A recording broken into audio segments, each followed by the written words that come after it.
You are listening to Regenerative Artivism, Asian women's creative strategies for social and ecological futures. I'm your host, Cijin Wang, an art historian working in contemporary Asian art and the environmental humanities. In each episode, we explore how Asian women artists, curators, and community organizers use creative, place-based practice to confront social and environmental injustice and cultivate more livable futures. Thank you for joining me. Let's begin. Today, we travel to northern Taiwan to a modest creek at the edge of Taipei's metropolitan sprawl, and to an artist who has spent decades insisting that art belongs in the thick of public life. She is Uma Li. If you follow socially engaged art in Taiwan, you have almost certainly heard her name. Since the 1990s, Wu has been at the forefront of experiments that bring together art, community organizing, feminism, and environmental politics. Her projects have unfolded in factory dormitories, village squares, schoolyards, wetlands, a suburban creek, a harbor kitchen, and even in the smallest unit of land, 1 cubic centimeter of soil.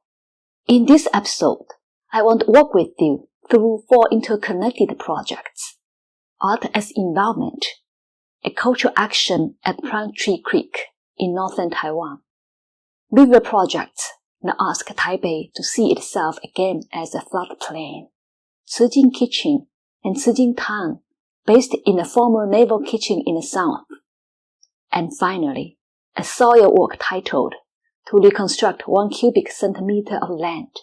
It requires a Centennial. Together, they move from water to kitchen to soil, and they give us a very concrete sense of what regenerative artivism can look like on the ground. First, a brief portrait. Born in Taipei in 1957, Uma Li grew up under martial law. She first studied German language and literature at Danjiang University before pursuing her graduate degree in sculpture at Düsseldorf Academy of Arts from 1982 to 1986.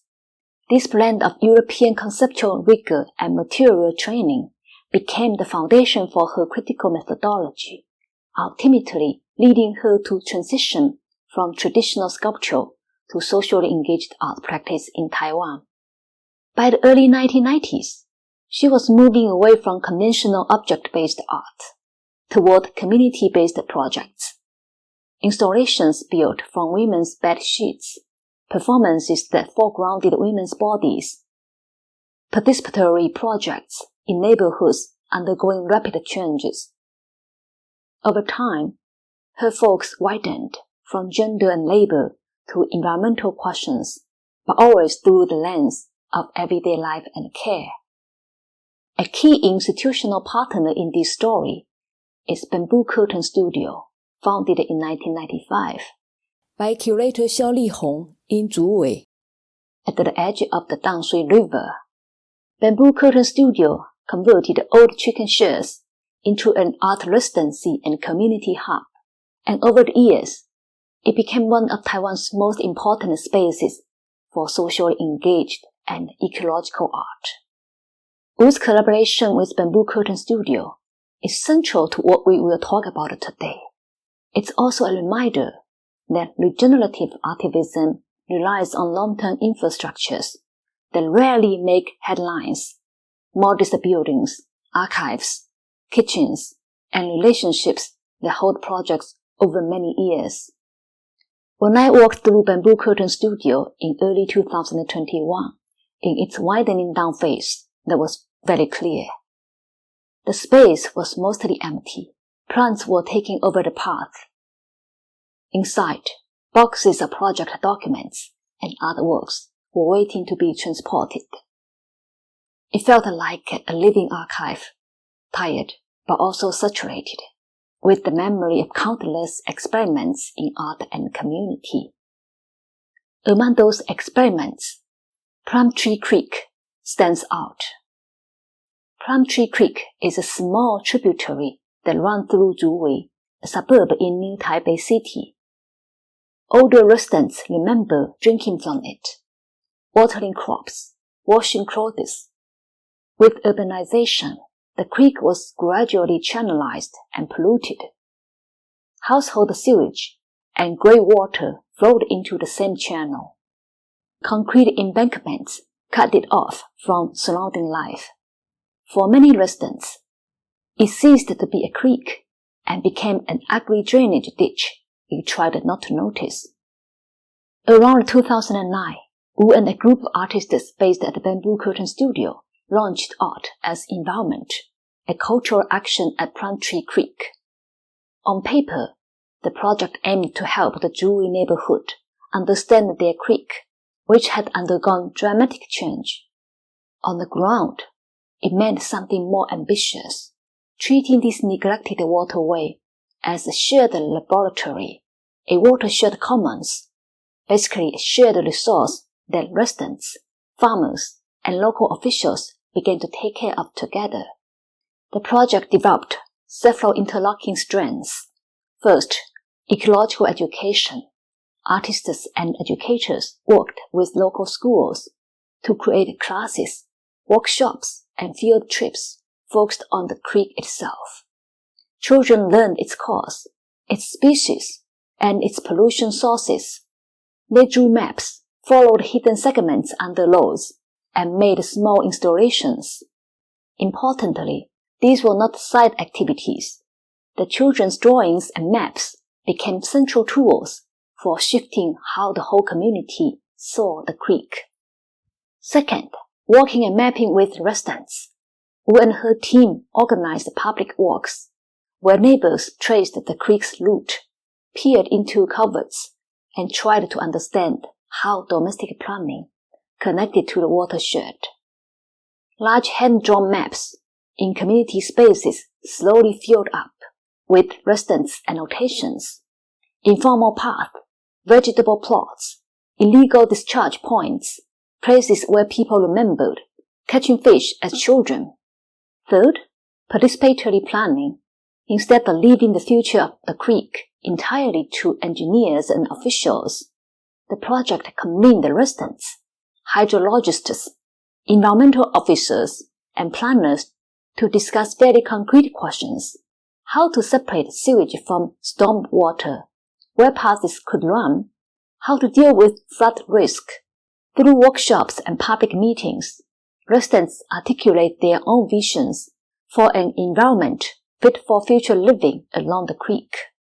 And then there was breakfast at Plum Tree Creek, the strand that most people now remember. On weekend mornings, residents were invited to cook and eat together by the creek, using seasonal food from local farmers.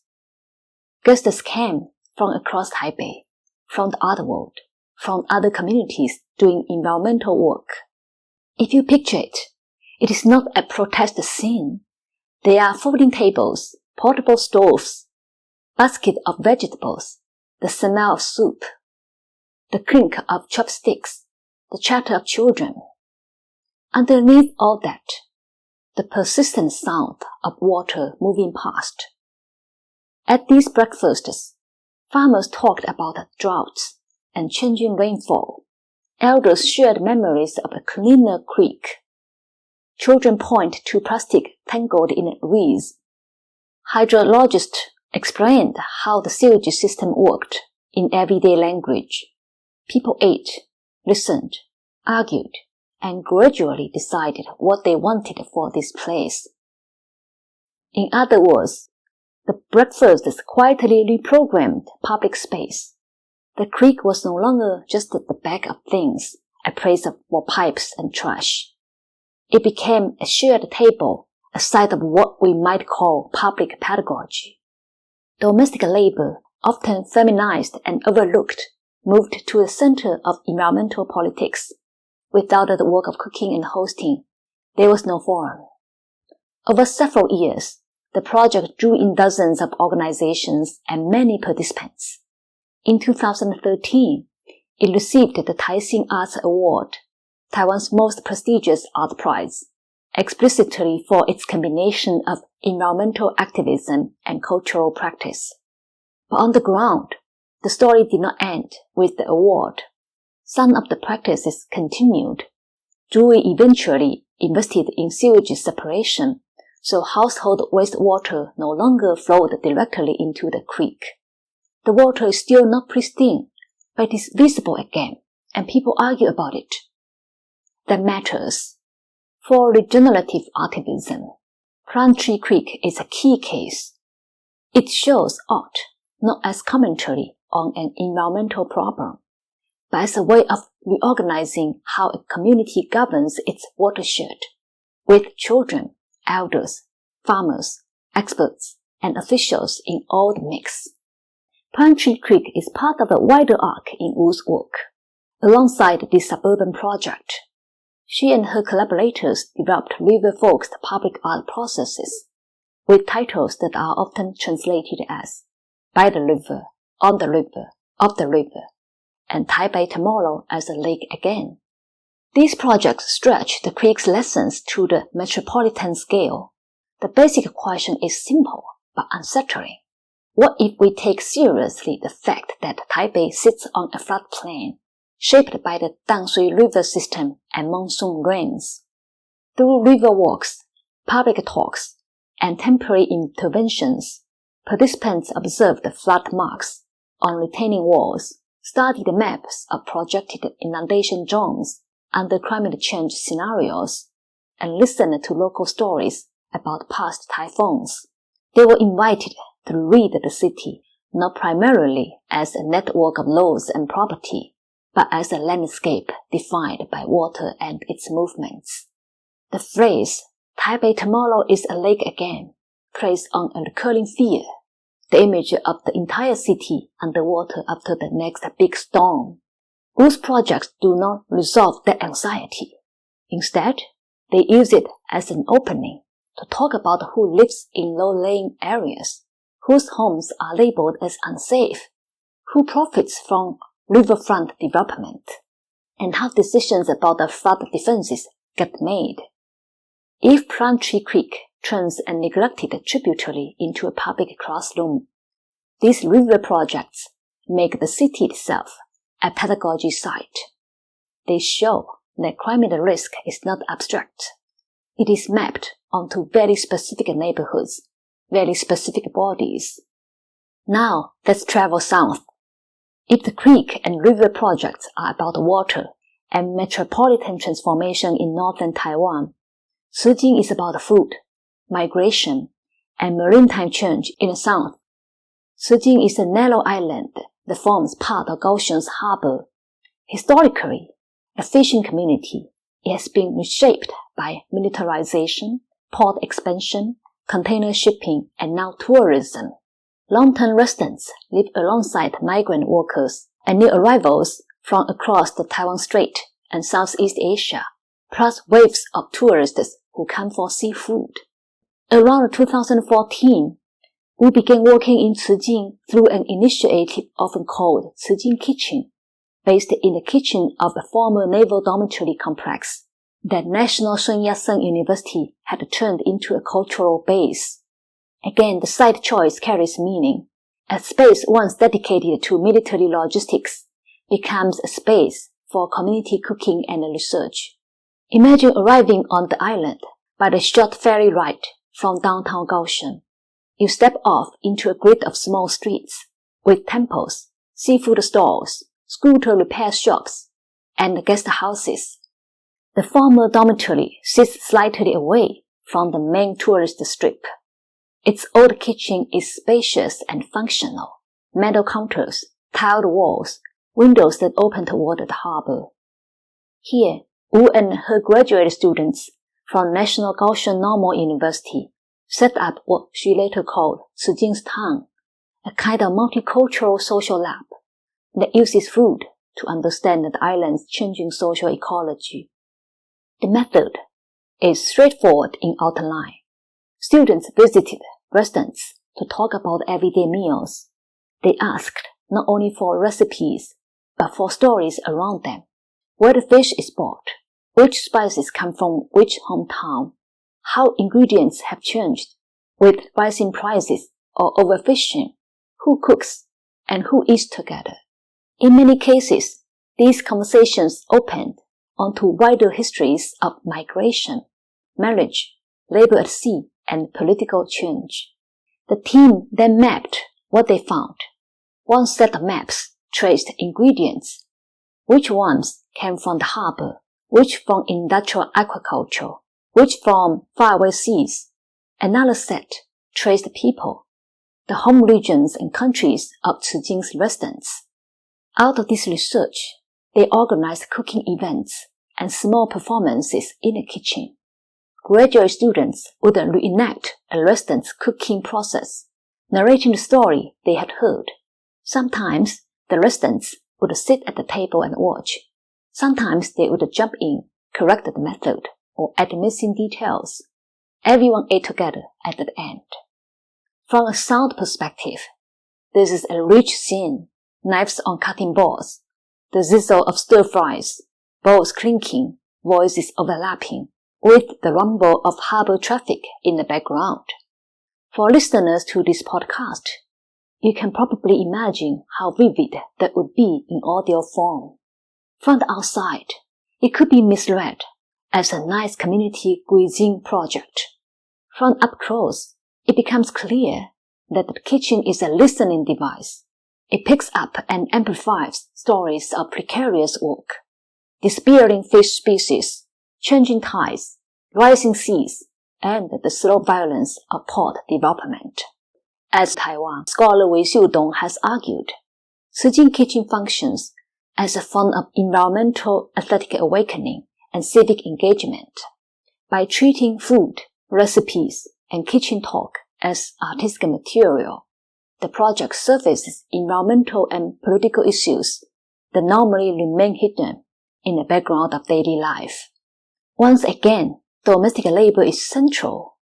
There is no project without the traditionally feminized work of cooking, washing, and hosting.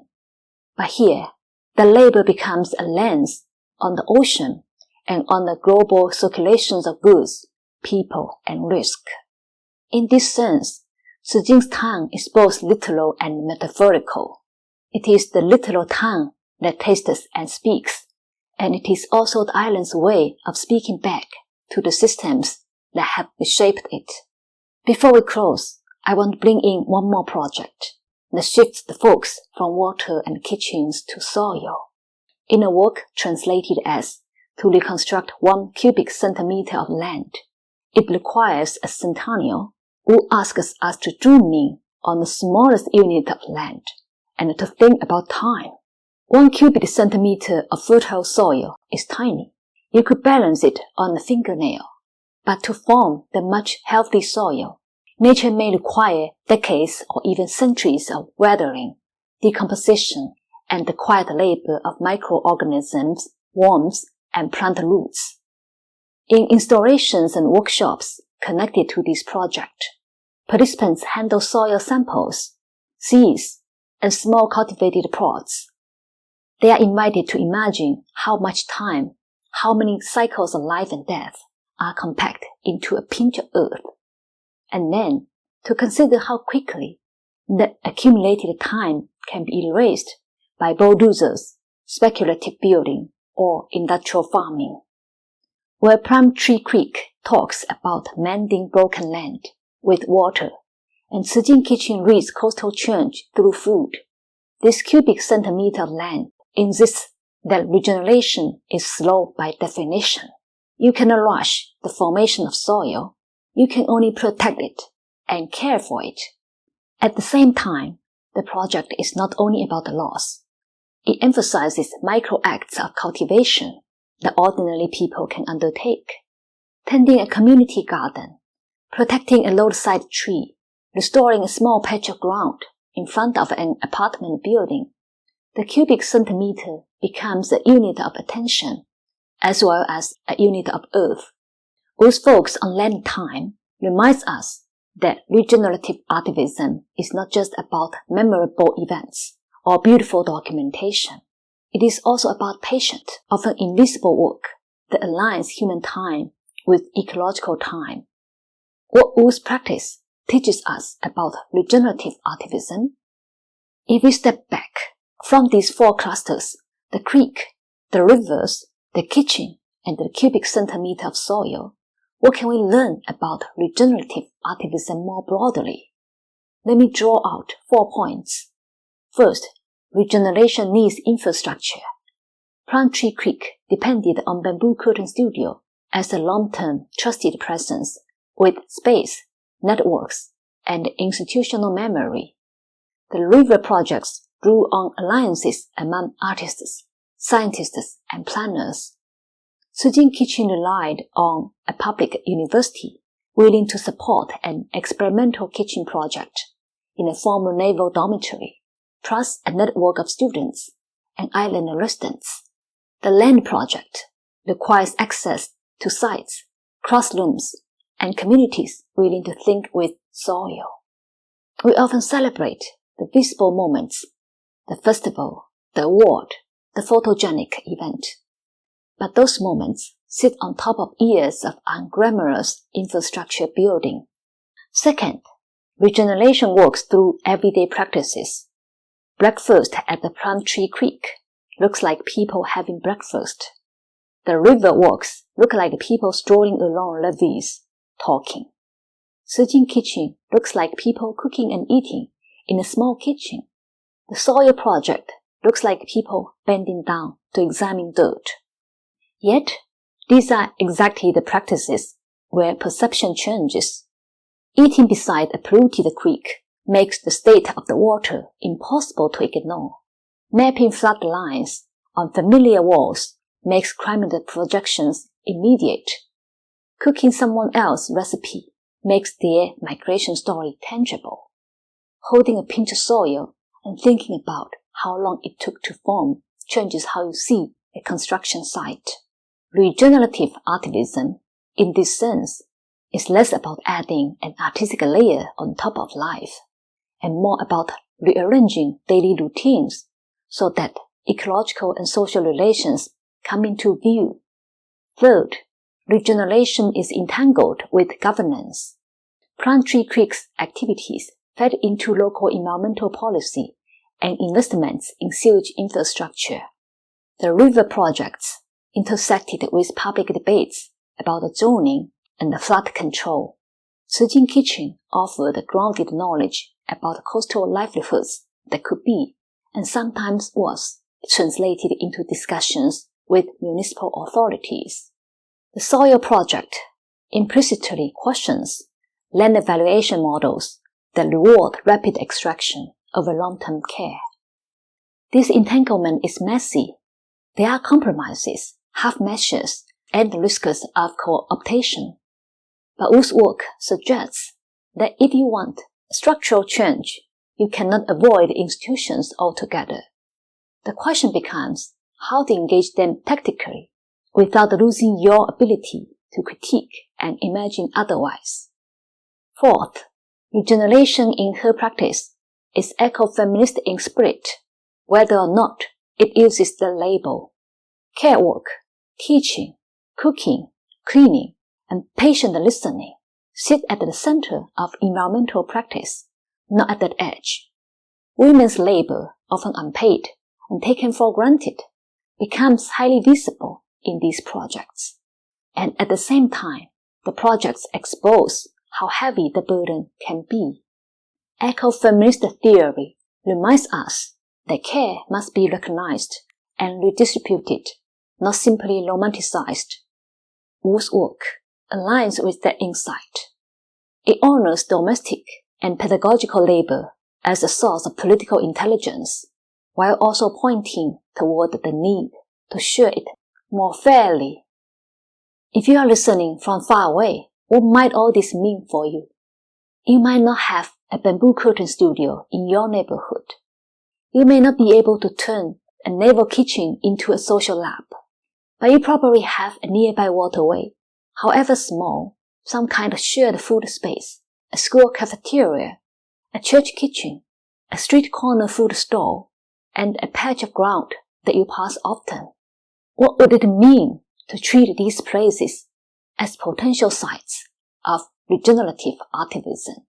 Could breakfast by a canal in your city become a recurring gathering that brings neighbors, scientists, and officials into conversation? Could a school kitchen become a place where students trace where their ingredients come from and who grows them? Could a neglected strip of soil beside a sidewalk become a shared experiment in cultivation and observation?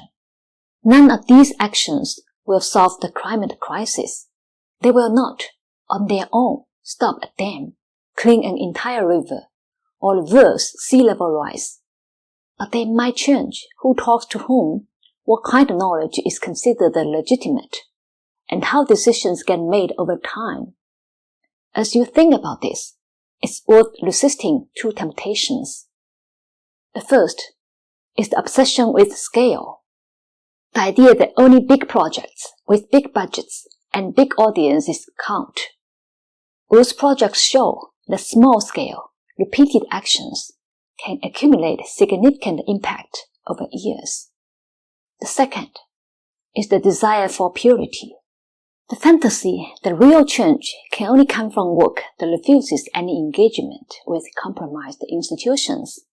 In practice, regenerative artivism often involves navigating uncomfortable alliances and partial victories. That friction is not a sign of failure, it's part of the work. To close, I invite you into a brief reflection. Think of a waterway near you. It may be a river, a creek, a canal, a drainage ditch that runs only when it rains, or an invisible pipe system that you rarely see. How do you encounter this water? Do you see it, hear it, smell it, or is it hidden? Who lives closest to it? Who depends on it most directly? Who has the power to make decisions about it? Are there already groups that care for this water, cleaning it, monitoring it, organizing around it? If so, what kinds of cultural practices do they use? Songs, banners, shared meals, scientific data, rituals? If there's no such group, what might a first small gesture look like? Not a masterpiece, not a fully designed project, simply a first step. Now, think of a kitchen or food space you know well, and a patch of ground you encounter often. What stories, labels, and histories are present there, even if they are not yet spoken? Who might you need to listen to in order to understand those places better? Plum Tree Creek did not become a watershed commons in a single year. Cijin Kitchen did not suddenly make maritime labor visible with one event. The soil project does not change land politics overnight. These practices gain their strength from patience and repetition. Regeneration is slow, but is one of the few plausible ways to respond to ecological and social crises without collapsing into despair or denial. Thank you for listening to Regenerative Artivism, Asian women's creative strategies for social and ecological futures. If this episode brought someone or some places to mind, I invite you to continue that reflection in your own conversations and practices. You can find a short summary and a few references in the episode description in your listening app. Until next time, take care of yourself and take care of the places that sustain you.